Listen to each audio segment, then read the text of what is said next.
My name is Jane Godia. I work with African Woman and Child Feature Service, a media NGO, as a managing editor. For me, as a gender advocate, I think this report is quite timely, particularly coming at a time when the country is discussing the two-third gender rule, which is seeking to have more women in leadership position at the political level.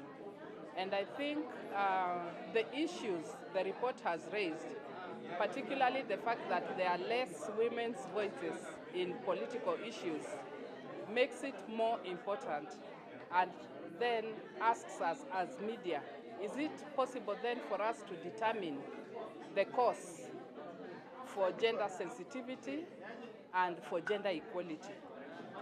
For me, the media is the catalyst that can bring about change.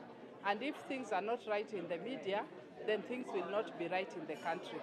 So this report then forms the bedrock of how to address issues of gender and development during this time when we are headed towards the 2017 general election, and particularly because we have just passed the Sustainable Development Goals, where Goal 5 is speaking to issues of gender and equality. And a society that does not address issues of men and women fails to address the issues of that society, because a society cannot afford to be exclusive of a certain group. Just like the Pope said, when you demean women, by ignoring women, for example, I look at it as a case of women being demeaned. And like Obama said, we cannot move forward when the other half is left behind. Nimeongea sana. Haya. Oh. The number. Nimeambiwa niongea about the number. I think the fact that the Media Council of Kenya has brought a number that we can use to verify the eligibility of journalists and whether they are genuine, it is very, very important. I work from an experience where I have seen so many people coming in with even the old press cards that no longer exist, saying they are journalists and wanting to pass as journalists.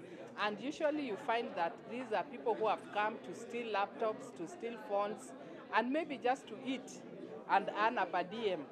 So the fact that we can now verify who is a genuine journalist will make our work easier, particularly those of us who deal with journalists, whether they are correspondents or whether they are in full employment, because the card is available not only to those who are employed in mainstream, but even freelancers. And the fact that we can now verify who is a genuine journalist is very, very important.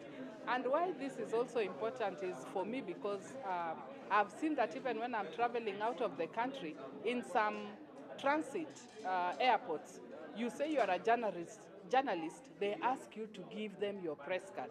So the press card is a very, very important item for us in the media now. Thank you.